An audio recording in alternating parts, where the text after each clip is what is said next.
Hey everyone, it's your boy Odin from Host.Promo. In today's video, I'm going to show you how you can delete all rows in a database table. There's two ways to do this. I will also show you how to delete the entire database. It's very important you select the right way to delete all rows in a table. So let me go ahead and show you the first way.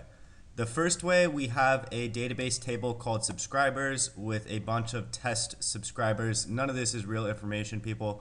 It's all test data, and we have a name, email, IP address. We're going to go ahead and delete everything. So we need to do the command delete from subscribers. Okay. Now we're going to go ahead and click go. And now if we go back and click browse, you can see there is no more data. Now let me go ahead and show you something very important. So if we go here and we click insert, and we will just do Steve at test.com. Steve's IP address is localhost.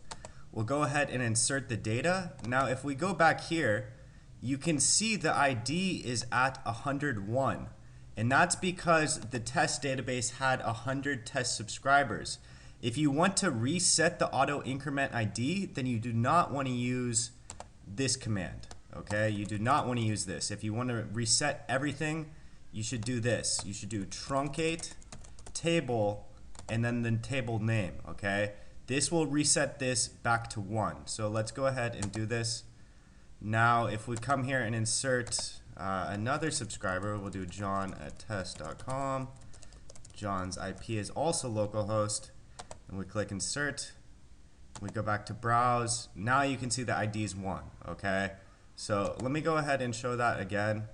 So if you want to delete everything in a table, but you want to keep the auto increment ID as is, then you do this command. If you want to reset the auto increment ID back to 1 and completely reset the table, then you use truncate table and then the table name. Okay.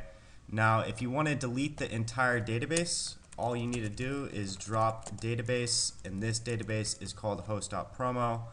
Go ahead, click go. Now if we click browse, there's no database selected because the database no longer exists. So if you found this video helpful, make sure to like, comment, and subscribe, and make sure to check out my website, Host.Promo. Hope you guys have an amazing rest of the day. Peace out.